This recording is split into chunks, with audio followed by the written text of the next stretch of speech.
Assalamualaikum warahmatullahi wabarakatuh. Salam rahayu, rahayu, rahayu bagi kita semuanya. Kembali lagi di Gerbang Antar Dimensi spesial sejarah.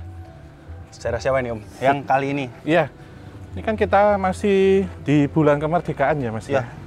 Tentu akan kita membahas tentang sejarah para pahlawan. Oke. Dan perjuangannya seperti apa itu ya. Dan ini sekarang kita ada di Gunung Kidul.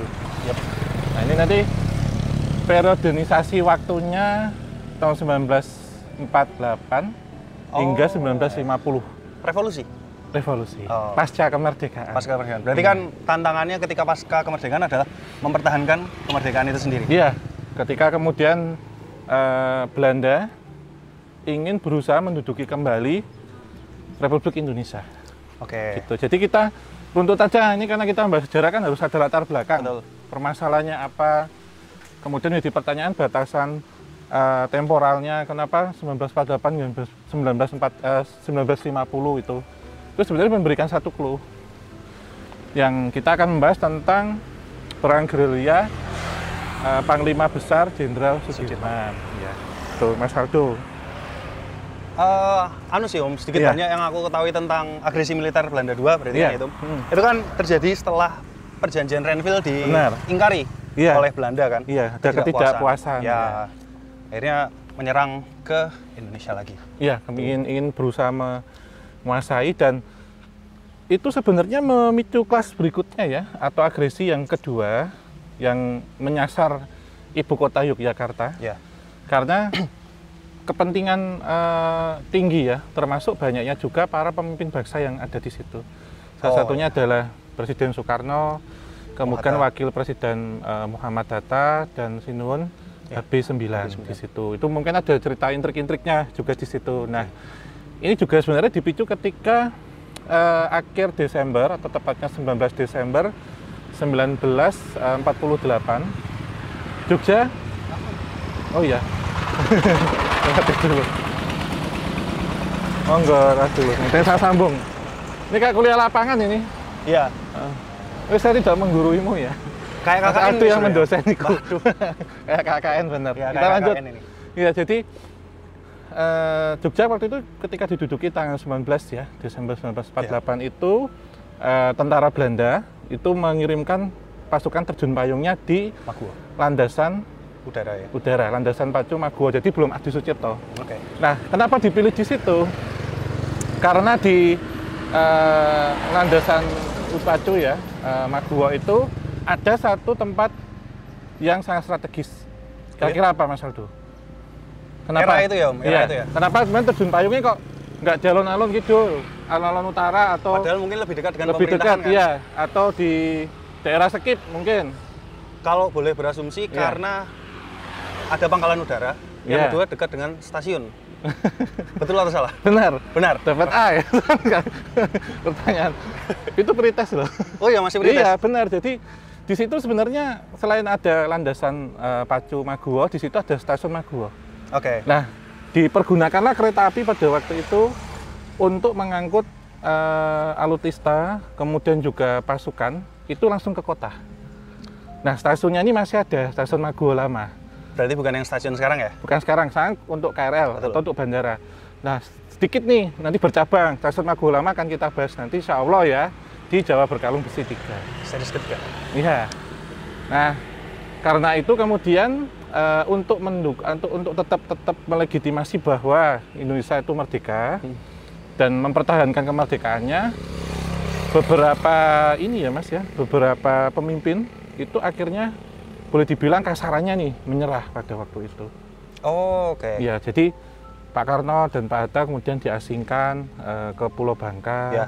Kemudian Pak Sarifudin Parwiranegara mendirikan pemerintahan darurat di Sumatera Barat. Bukit Tinggi.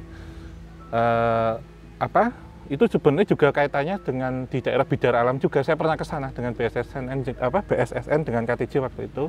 Nah, Pak Dirman pada waktu itu apa ya ini ngarani ya, gontok-gontokan atau gimana? Mungkin punya pandangan yang berbeda ya. Karena latar belakang kan mungkin Pak Karno Hatta dengan sebagai seorang proklamator kan sering diplomasinya. Mungkin Pak Dirman punya jalan pikiran lain. Iya, yang lebih militer kan. Betul. Akhirnya beliau ini sehari kemudian memutuskan untuk udah deh saya pengen tetap mempertahankan ini, tetapi saya nggak pingin rame gitu, nggak pingin ada peperangan yang masif.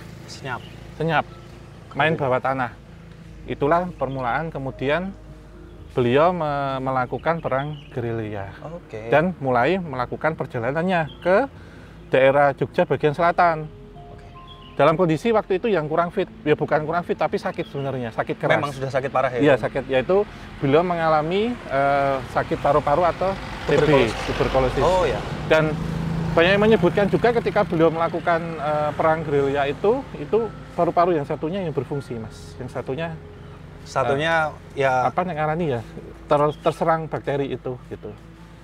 Ya masih berfungsi tapi tidak maksimal tidak juga maksimal. Ya. Nah, ketika beliau akhirnya melakukan mulai perang gerilya ini, salah satu daerah Jogja Selatan yang dipilih adalah Gunung Kidul. Nah, tempat kita sekarang untuk mengkisahkan itu. Kali Suci. Kali Suci salah satunya. Nah, kenapa dipilih Kali Suci ini? Karena daerah Gunung Kidul ini kan kars ya. Susah air dan gersang, apalagi waktu itu gitu ya. Tetapi tempat ini tentunya banyak sekali tempat-tempat alami yang disediakan untuk mendukung gerilya perang ini. Kenapa? Karena pertama banyak sekali gua-gua. Banyak gua ya. Yang kedua hutan, kondisi geografisnya. Belum kayak gini lah ya Om. Iya, dan pada waktu itu tentu beliau tidak hanya melibatkan dari militer saja, tapi juga melibatkan peran dari warga lokal. Nah, warga lokal ini kan ditanya apakah itu juga panggul senjata? Enggak. Mereka menyediakan logistik. Menunjukkan daerah Yakamsi lah waktu itu. Ya, kemudian waktu saya dengan BSSN menemukan bahwa peran dari warga lokal, terutama anak kecil, itu sebagai telek sandi, sebagai mata-mata. Ini belum tahu kan? Belum tahu ini. Karena saya kan dengan Badan Cyber dan Sandi Negara waktu itu. Untuk apa ini unik Mas. Jadi mereka itu kan ketika Belanda lewat, anak-anak ini ada yang bawanya itu di dalam sepeda. Ada yang di mainan. Nah, misal di sepeda itu mereka biasanya menyelipkan sandinya itu atau surat rahasia itu di dalam selongsong sepeda. Dan anak itu nggak tahu misal Rono dulane Rono nih Pak Iki ngono aja lah, ketika lewat kan Belanda nggak tahu kalau itu ternyata spy. Anak-anak kecil 9 tahun, 10 tahun gitu. Kayak film ya ini. Beneran kayak film ya. Pada waktu itu. Pun waktu Jenderal Sudirman kayak lewat sini tuh tidak dengan identitas aslinya kan? Iya. Beliau juga menyamar. Dan beliau tidak menggunakan nama aslinya. Sehingga beliau selalu dikenal dengan nama Pak Di.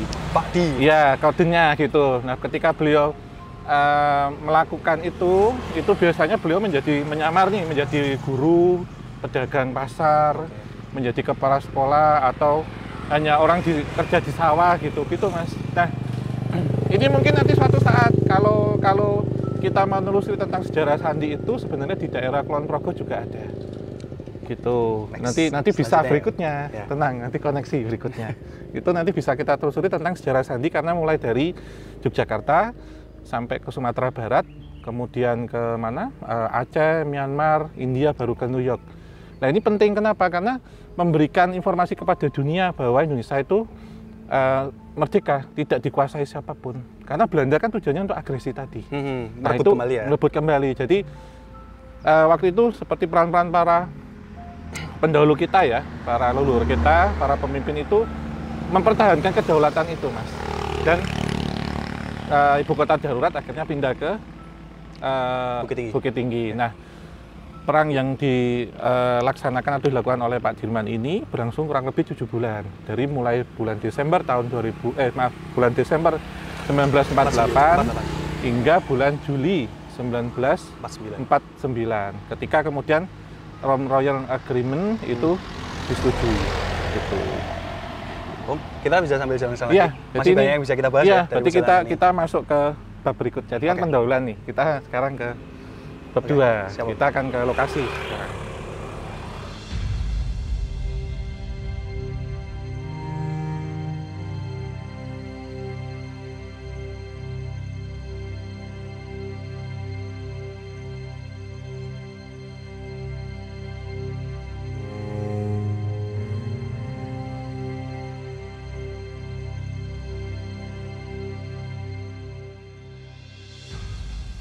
Ini sebelum mulai aku kayaknya mau ngasih beberapa fun fact Om.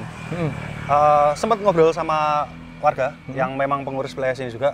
Tadi menuturkan kalau perjalanan Jenderal Sudirman lewat Kali Suci itu sering disalah tangkap mungkin ya. Iya. Karena penamaannya kan Kali Suci, asumsinya adalah kali. Dan memang ada kalinya. Iya. Tapi sebenarnya yang digunakan Jenderal Sudirman rute gerilnya itu ya jalan yang di belakang kita tadi Om. Yang kita lewati sebelumnya. Betul, kan. Ya, yang aspal itu. Iya, iya. Ya mungkin kalau kembali di tahun 1948 ya, 1949 ketika ini dipakai untuk gerilya, ini tentunya lebih lapang lagi, Mas. Ukuran jalannya memang seperti ini, tapi itu masih bebatuan. Oke. Iya, dan lokasi ini sebenarnya menjadi lokasi pembuka sebelum beliau akhirnya melanjutkan lebih ke selatan lagi. Jadi memasuki Karesidenan Surakarta. Oh ya. Kemudian Karesidenan Madiun, Kediri, terus habis ini ke barat lagi ya, di Gunung Lawu, Gunung Sumbing, sampai Banyumas, kemudian balik lagi ke Jogja. Nah, ini sebenarnya ada maksud Mas tentunya. Kenapa beliau memilih daerah ini?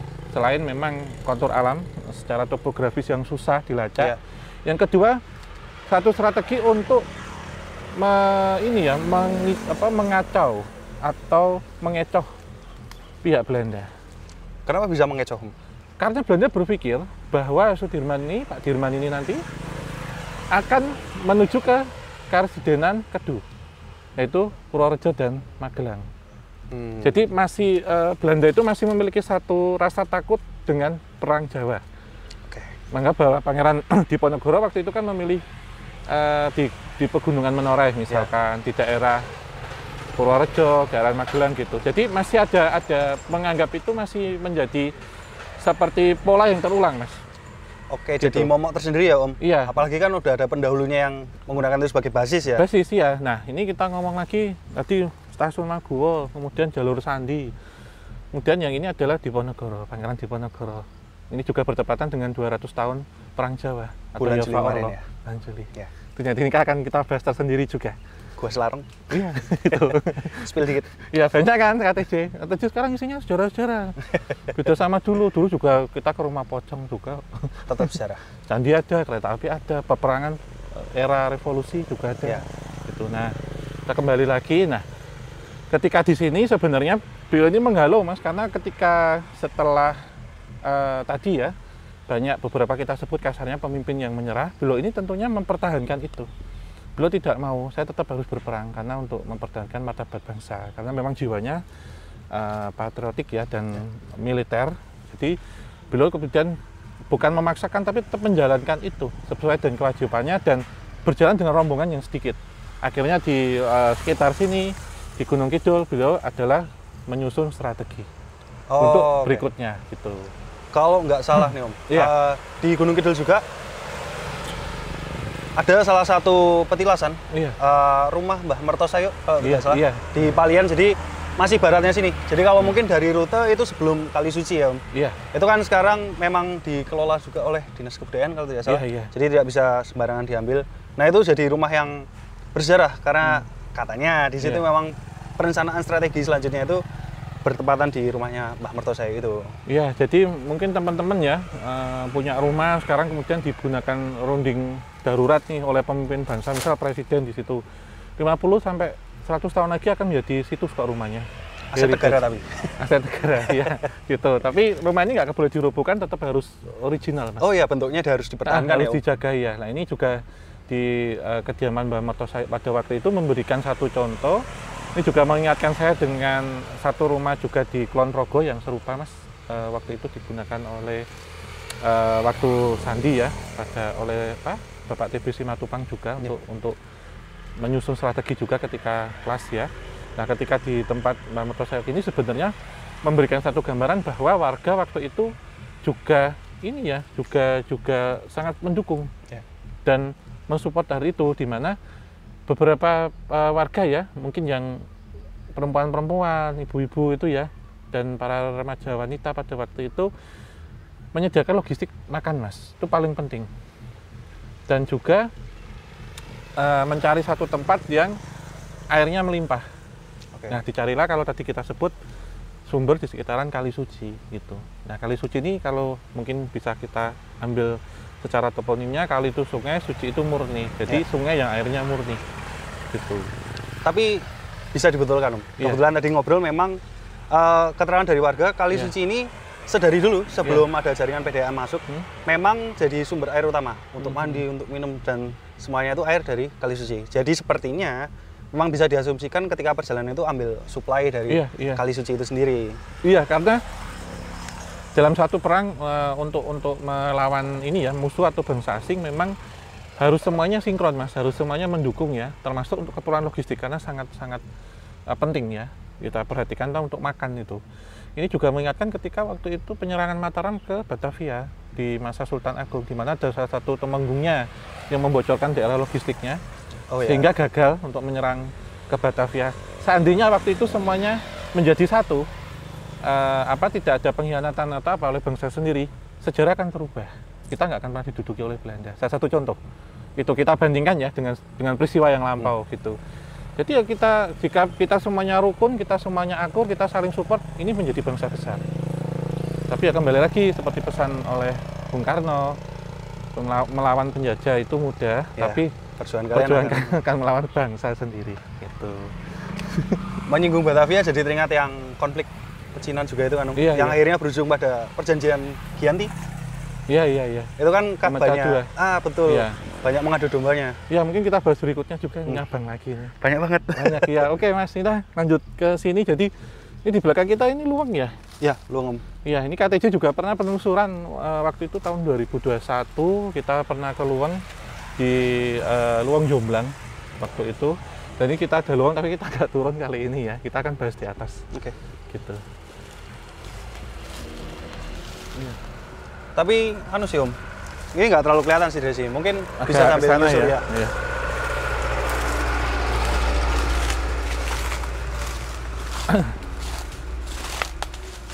Ini ya paling luas mungkin dari atas sebelah sini ya. Iya, jadi dalam perjalanannya itu ya Pak Di Pak Dirman itu memang menyusuri daerah Kars, Mas. Jadi mulai dari Imogiri, kemudian ke Klayen, sampai tiba di daerah ini, daerah Kali Suci. Kenapa? Karena kontur atau topografis yang ada di Gunung Kidul itu banyak sekali tempat persembunyian alami. Oke, kamuflase alami ya. Dan beliau juga menggunakan tidak hanya alur sungai, tetapi juga luweng. Luweng itu apa Om kalau dijelaskan? Luweng itu gua vertikal atau seperti sumur alam. Jadi ini satu gua yang kalau kita lihat karena kars ya, itu memang di bawahnya itu banyak sekali rongga-rongga yang itu akhirnya menjadi saluran alami air yang bisa sifatnya sebagai drainase air alami. Jadi rongga-rongga, Mas, sehingga rongga-rongga itu akhirnya membentuk sungai bawah tanah. Nah, gampangannya luweng itu penghubungnya sumur. Jadi di bawah kita ini sebenarnya banyak sekali goa-goa. Gitu. Bahkan di sebelah sini ya Om, sampai ke sana. Nah, itu hal yang paling menarik dan paling aman. Jadi ketika melakukan gerilya, beliau akan turun, pasukan itu akan turun, itu berpindah-pindah tempat, dan itu akan sulit untuk diketahui oleh pihak Belanda. Apalagi berpencar ya itu Om? Berpencar, iya. Dan memilih daerah luweng, goa, kemudian gunung gitu ya. Secara kemudian ketika dilalui dengan kendaraan, baik roda 4 ataupun jalan kaki ataupun kuda oleh Belanda pada waktu itu tidak semudah itu untuk menemukan. Gitu. Dan dalam kondisi beliau untuk tempat diskusi dan rundingan di Mbah Mertosaid tadi ya, ketika beliau sakit pun kemudian tidak diberikan, beliau terus kemana-mana itu nggak langsung, Mas. Jadi beliau juga tadi kalau kita sebut di awal, beliau kan melibatkan beberapa telek sandi. Betul, ada mata-mata. Itu yang digunakan untuk menjadi kurir, Mas. Jadi ke pos sana, ke pos sini, ke pos itu gitu. Jadi memainkan strategi perang yang jitu sebenarnya. Nah, tujuan beliau melakukan gerilya ini tentu yang pertama adalah memutus jalur komunikasi yang paling penting. Bukan memutus sama sekali ya, karena kalau menggunakan jalur radio pada waktu itu bisa disadap. Jadi beliau menggunakan jalur komunikasi manual yang itu tidak mudah diketahui. Gitu, dan juga menutup akses yang nanti dikhawatirkan akan diduduki oleh Belanda kembali. Gitu. Jadi main halus gitu. aku jadi Om. Jadi membayangkan karena Om Ho kan menjelaskan tentang kontur alamnya tadi ya. Kayak sekarang aja masih kayak sulit diakses tuh sebenarnya. Apalagi dulu waktu itu kan Jenderal Sudirman sakit. Memang dalam perjalanan tidak berjalan sendiri kan Om. Ada yang menandu atau disebutkan ada yang pakai dokar juga deh Om. Iya, cikar ya. Betul. Itu tuh melibatkan warga sekitar juga atau ada khusus tuh dari pasukannya Jenderal Sudirman? Iya, bisa dua-duanya Mas. Gitu. Tetapi dalam menandu memang ada juga yang dari pasukan khusus ya. Dan pada waktu itu rombongannya hanya 20-30 orang. Bergantian gitu. Bergantian ya. Dan TKR ya waktu itu seperti tentara rakyat atau tentara pelajar yang ikut dalam peperangan itu, perang gerilya itu. Gitu. Ternyata banyak mungkin bukan disebut intrik ya, cuman cerita di baliknya itu sangat menarik gitu. Karena di atas kertas kan kebanyakan kita tahu sejarah itu cuman hasil. Iya. Prosesnya itu jarang gitu loh diketahui. Iya. Sebenarnya yang menarik ketika kita melihat itu bagaimana prosesnya. Karena hasil ini tentunya kebanyakan lebih mengacu pada atas-atasannya saja. Oke. Ya, atasan, tapi kita tidak melihat bagaimana perjuangan dari kaum menengah ke bawah. Yang itu juga support loh Mas, misalkan ibu-ibu yang memasak untuk logistik, kemudian anak-anak kecil yang menjadi telek sandi, terus orang biasa yang waktu itu menjadi mata-mata misalkan, atau memberikan rumahnya untuk aktivitas perundingan militer, terus menyamar bagaimana. Yang menarik sebenarnya ketika bagaimana Pak Dirman itu mengajar pada waktu itu. Gitu.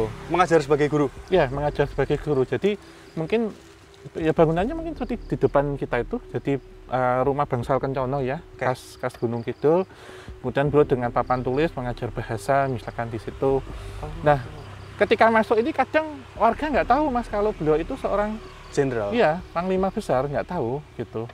Dan tetap andap asor, jadi nggak tahu, dan namanya siapa nggak tahu gitu. Penyamaran loh. Ini kita bahas tentang agen mata-mata pada intelijen ya. Agresi loh pada waktu itu gitu.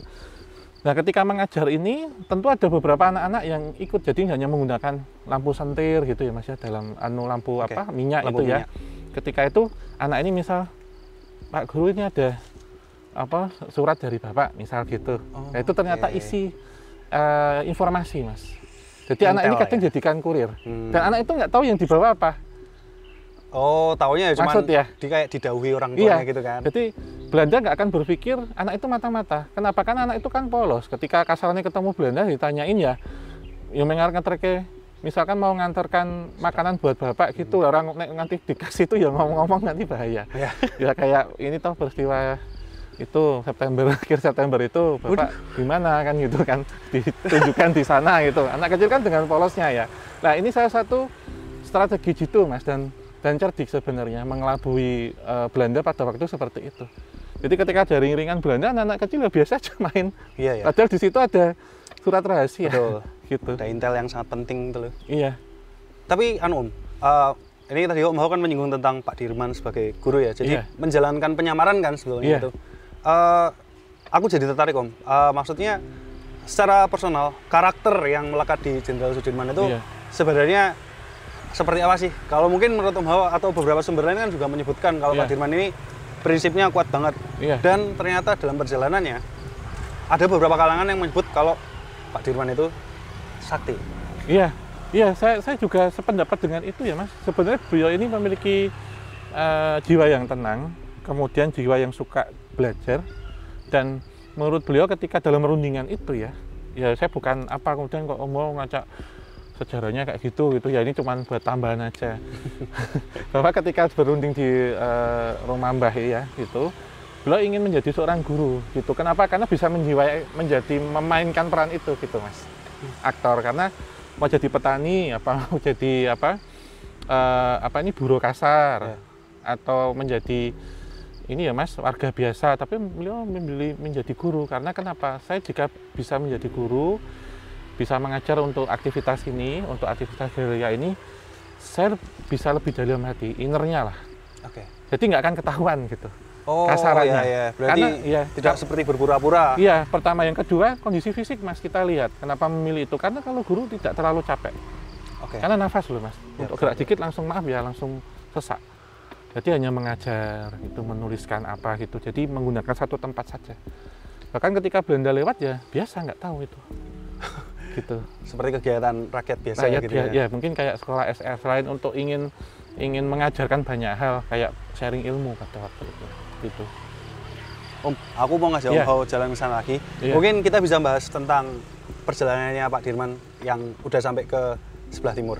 Dan karakternya tentunya. Iya, kita daerah sana ya. Om.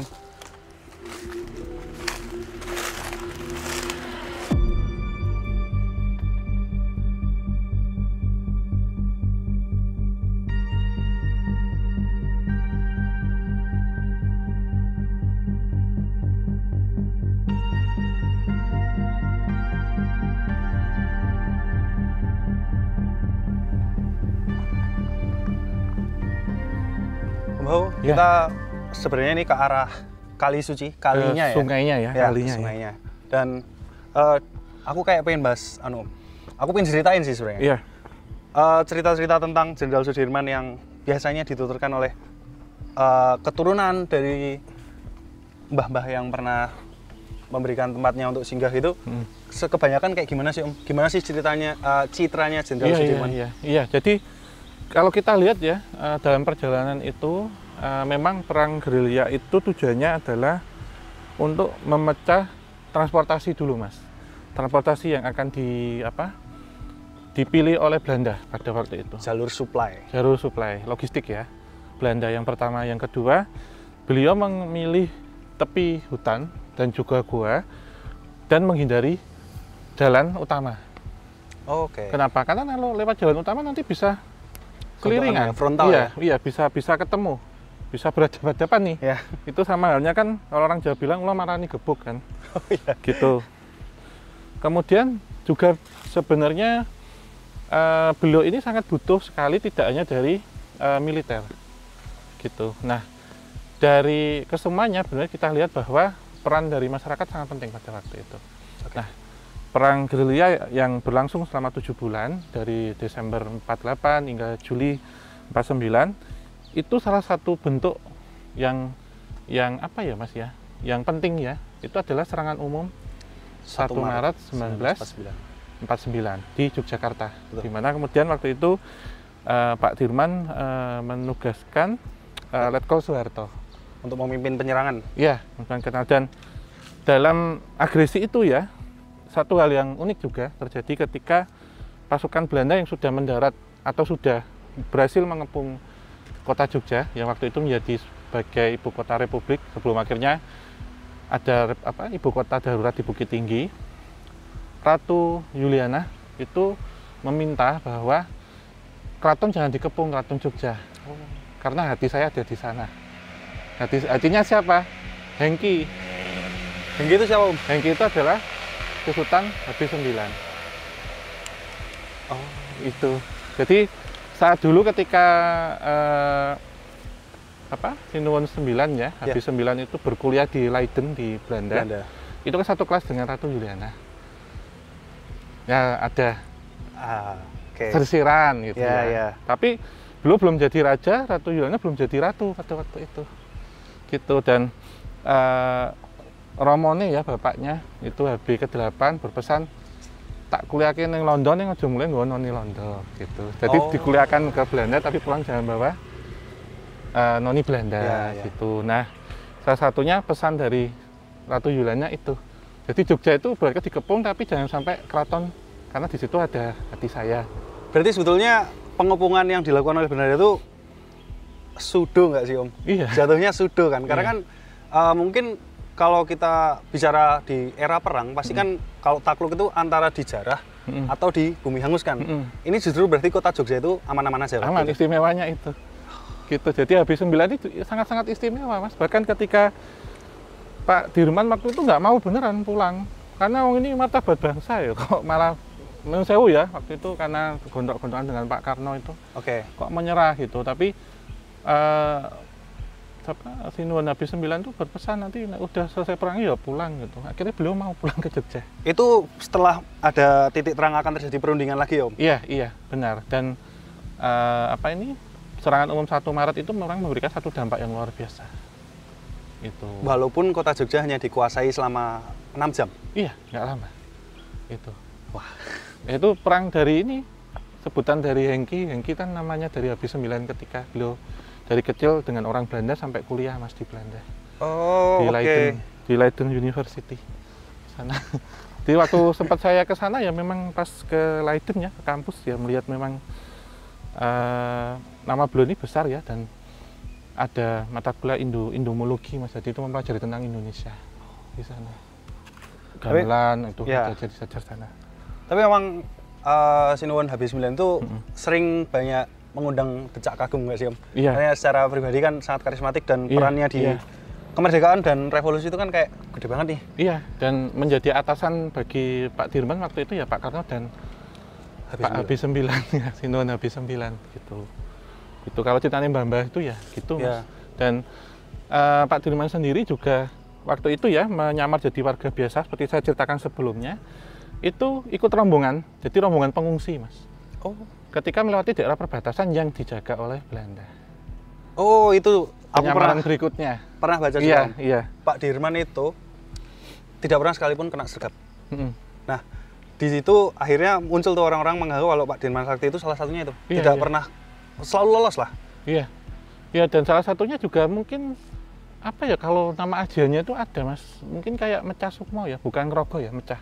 Jadi badannya ada di mana, beliaunya asli ada di mana, itu mungkin dalam satu perundingan, dalam satu rapat itu kisah ketemu ning dini Mas, ada di mana-mana. Itu juga yang dilakukan oleh Sinuwun HB9. Jadi pernah ditangkap oleh Belanda, ternyata beliau ada di mana, di keraton atau di mana. Ini saya pernah diceritain Simba-Simba juga dulu. Nek Pak Dirman kalau ngerasa dalam 9 sakti, nanti ada yang ketemu di pasar, ada yang ketemu di keraton, ada yang ketemu di rumah siapa, ada yang ketemu di jalan gitu Mas. Gitu. Jadi ini satu hal unik lagi itu. Iya Om, itu dulu waktu sekolah. Iya. Biasanya guru sejarah atau guru bahasa Jawa itu akan bercerita tentang ya tokoh-tokoh besar di masa lalu lah. HB9 kan sering ceritakan suka istilahnya sekarang mungkin blusukan ya, suka blusukan terus ketemu warga, tapi ternyata di tempat lain beliaunya juga ada lagi, gitu. Iya, ini yang terjadi ketika agresi kedua Mas. Itu juga para pemimpin bangsa pada waktu itu memiliki, kita sebut ajian ya, gitu, untuk mecah rogo itu, untuk bisa pindah, bisa meng-copy paste di mana-mana gitu. Gitu. Ngomong-ngomong tentang Jenderal Sudirman ya Om. Iya. Ketika kalau nggak salah di Gunung Wilis itu jatuhnya di daerah mana ya Om? Gunung Wilis itu Jawa Timur, ya Kediri Nganjuk ya. Karena beliau kan berputar ini, rutannya ya, itu sampai ke Pacitan juga Mas. Sampai Pacitan dan muter ya semuanya. Terus ketika beliau tadi berhasil memecah konsentrasi itu, sebenarnya Belanda juga mencari ya, kita sebut ya, itu juga ke daerah barat sebenarnya. Jadi kita sebut ke Karasidenan Kedu. Betul. Gitu. Jadi kapasitas ataupun anggota ya dari tentara Belanda itu ibarat kata tidak solid pada waktu itu. Jadi terbagi kemana-mana. Itu salah satu taktik beliau juga. Berarti konsentrasi pasukan Belanda itu ikut tersebar luas ya? Tersebar ya, tujuannya itu. Jadi mungkin juga maaf ya ini mungkin yang negatif, bahwa pada waktu itu juga ada beberapa warga lokal itu yang menjadi informan bagi Belanda Mas. Dan itu memberikan informasi bahwa Jenderal Sudirman ada di sana, kita didatangi Belanda nggak ada, gitu. Ada yang di sana gitu. Tapi pinternya beliau kemudian waktu itu ketika menyamar itu, beliau sadar betul bahwa nanti pasti tidak hanya mata-mata itu dari orang Belanda, tapi juga orang lokal yang negatif, maksudnya yang itu memberikan informan untuk militer Belanda. Jadi beliau menyamar itu tadi, jadi ini jadi itu, karena apa? Belajar dari pengalaman Mas. Karena sempat juga beliau mendengar banyak cerita bahwa informasi yang diperoleh ada beliau di daerah A itu tersampaikan ke Belanda dan didatengin gitu. Karena di dalam, jadi penyusup dalam penyusup Mas gitu. Jadi di dalam lingkungan itu tidak semua warga waktu itu yang support juga. Ada memang ikut dalam anggota itu, tapi jadi mata-mata bagi militer Belanda. Double agent ya? Double agent itu juga. Ada yang seperti itu. Itu ya film ini. Iya, memang dalam perang gerilya ini mungkin kita berpikirnya bahwa menggunakan alam untuk berperang. Tetapi di situ yang perlu dicatat juga, beliau juga menerapkan tentang strategi mata-mata. Oke. Gitu. Jalur jaringan spy ya itu. Iya, iya. Bagaimana mengirimkan sandi dan macam-macam itu gitu, Mas. Oke. Kita lanjutkan lagi. Iya.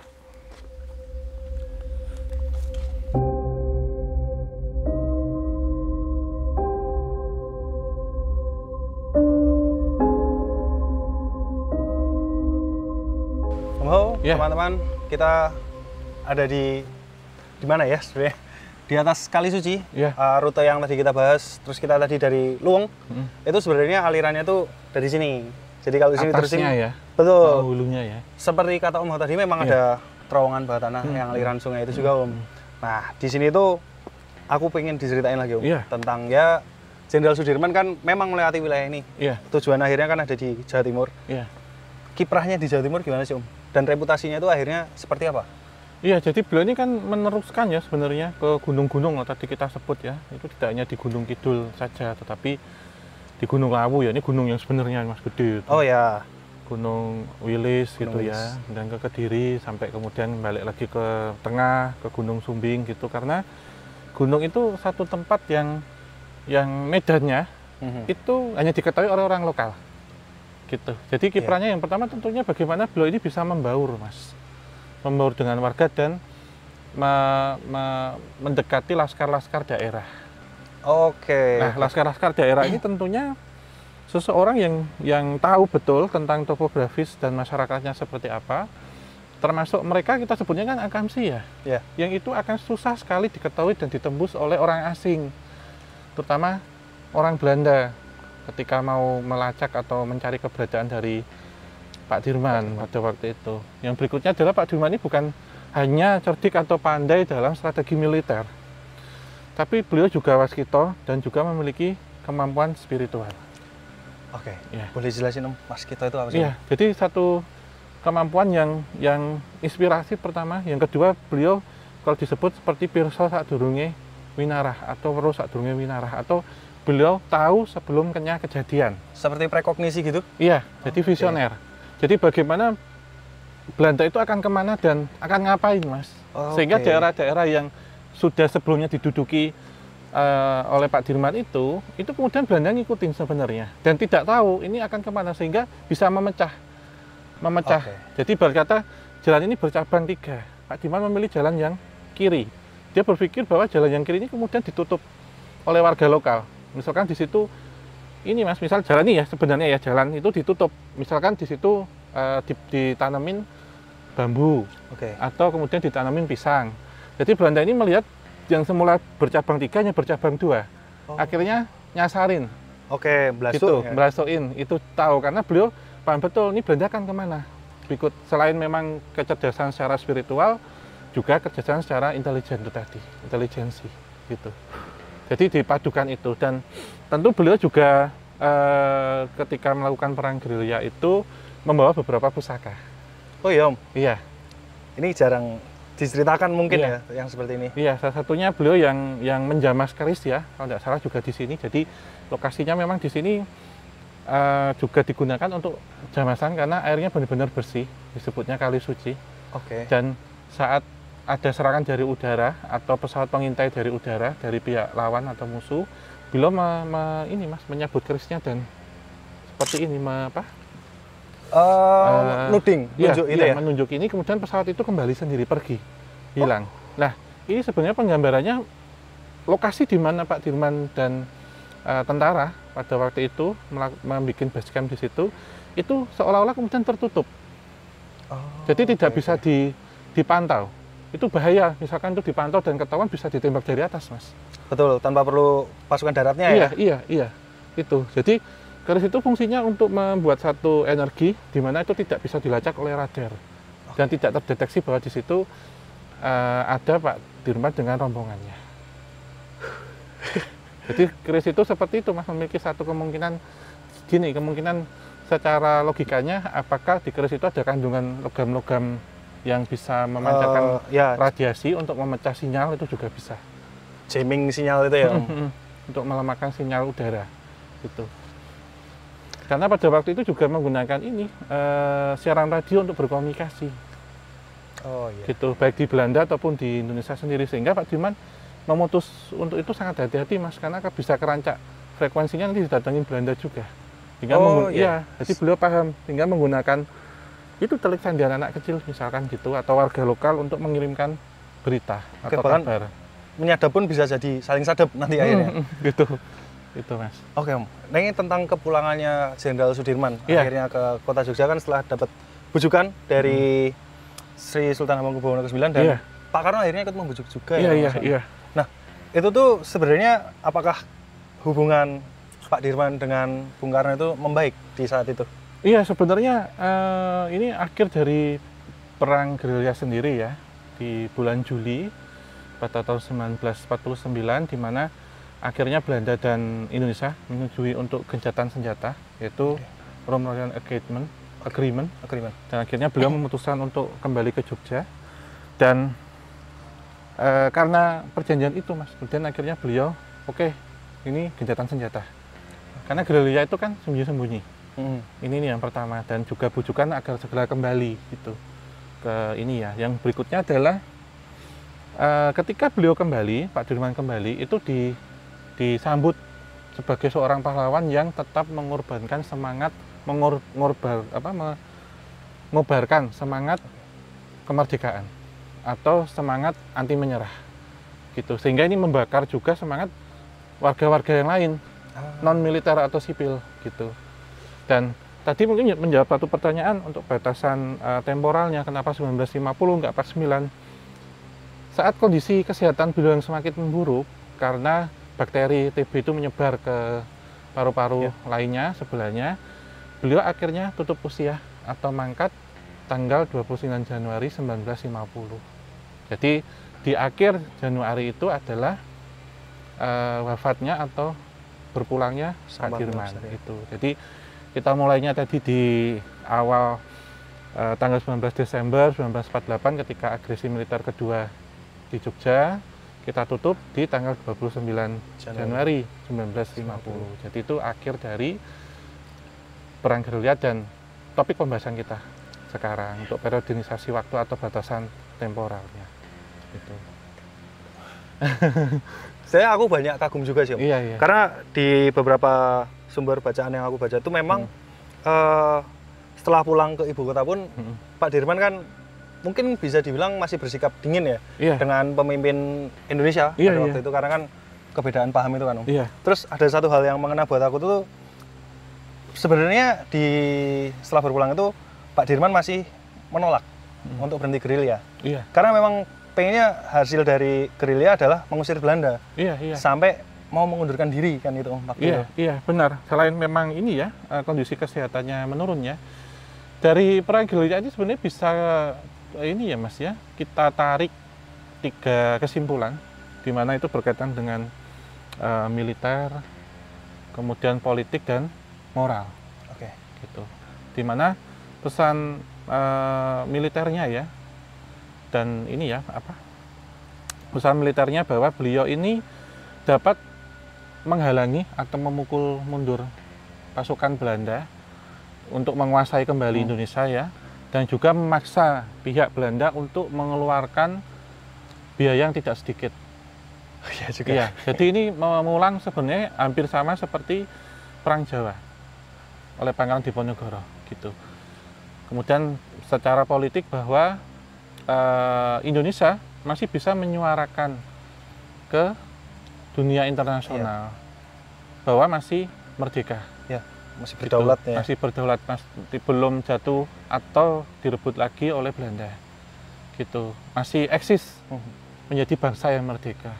Lah pesan moralnya, perjuangan tetap harus dilakukan, harus tetap digalakan di tengah keterbatasan. Ya, misalkan daerah-daerah yang dilalui, misalkan keterbatasan air, amunisi dan macam-macam. Dan yang paling ngena adalah tetap berjuang meski dalam kondisi sakit. Betul. Itu, dan ini membakar semangat rakyat pada waktu itu. Gitu. Jadi sebuah simbol perlawanan ya sebenarnya Pak Dirman tuh. Bahkan di keadaan yang mungkin sangat tidak menguntungkan untuk negara kita sendiri Om. Om, aku pengen tanya Om, Jenderal Sudirman itu punya suatu semboyan tersendiri nggak sih? Tentunya ada jargon beliau ya, yang sangat terkenal, yaitu gerilya itu lebih dari perang. Ini soal mempertahankan nafas Republik. Jadi bagaimana beliau waktu itu tetap berperang ya dalam kondisi keterbatasan dan sakit, dan tetap mempertahankan keeksistensian Indonesia di mata dunia internasional bahwa Indonesia masih merdeka dan tidak sepenuhnya dikuasai oleh Belanda. Gitu. Tergambar sih, maksudnya kayak iya. Keteguhannya Jenderal Pak Dirman kayak gimana gitu kan. Itu kesimpulan keseluruhannya Mas itu. Nah, ini kita menutupkan ini ya di jargon itu tadi. Ini mungkin kalau dalam penelitian kan untuk berikutnya nih pengantarnya, bahwa di perang gerilya ya yang berlangsung di tahun 1948 hingga 1949 dan ditutup dengan berpulangnya Pak Dirman pada 1950, ini coba kita tarik ratusan tahun sebelumnya, yaitu pada 1825 sampai 1830, perang yang berlangsung hanya 5 menit itu Mas. Kok bisa 5 menit? Itu waktu ini kan berbuka puasa untuk DKI Jakarta 1825 hingga 1830. Maksudnya jam bukan tahun. Iya, ya enggak, maksudnya ya Faor loh ya, atau perang Jawa. Nah, nanti akan kita lihat setelah kita membahas tentang kiprah dari Panglima Besar Jenderal Sudirman. Nanti kita akan berikutnya akan kita bahas tentang kiprah dari Pangeran Diponegoro ya Faor loh, atau 200 tahun perang Jawa. 1825, 1830 untuk batasan temporalnya. Pengantar berikutnya. Menarik ini.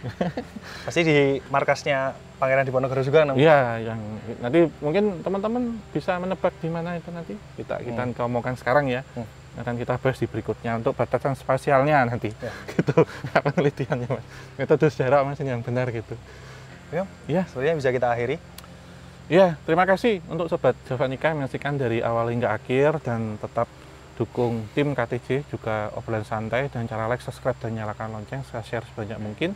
Tinggalkan kritik, masukan, dan saran hanya di kolom komentar. Kita tutup, kita akhiri. Terima kasih untuk semuanya, teman-teman yang ada di sini. Kita tutup. Wabillahi taufiq wal hidayah. Wassalamualaikum warahmatullahi wabarakatuh. Mugi tansah pinaringan rahayu sagung dumadi.